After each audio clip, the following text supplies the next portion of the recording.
अंबाजोगाई तालुक्यातील कोदरी गावात आबासाहेब पोटबरे यांच्या शेतातील शेडमध्ये अज्ञात हिंस्र प्राण्याने धुमाकूळ घालत तब्बल 14 शेळ्यांचा फडशा पाडला।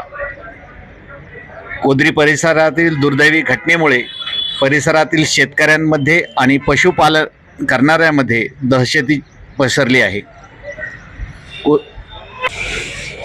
रात्री अचानक झालेल्या हल्ल्यामुळे शेतकरी आबासाहेब पोटबरे यांचे मोठे आर्थिक नुकसान झाले, तर परिसरातील नागरिकांमध्ये भीतीचे वातावरण आहे। घटनेनंतर संबंधित विभागाचे अधिकारी व वन विभागाच्या कर्मचाऱ्यांनी घटनास्थळी भेट देऊन पाहणी केली आहे।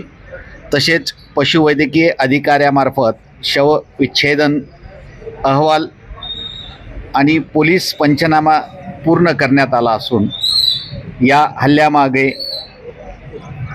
नेमका कोणता प्राणी आहे हे अजून स्पष्ट झालेले नाही।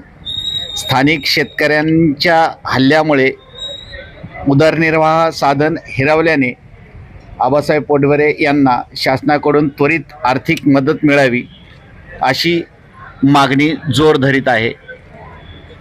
नवी वार्ता न्यूजसाठी सय्यद नईम, अंबाजोगाई।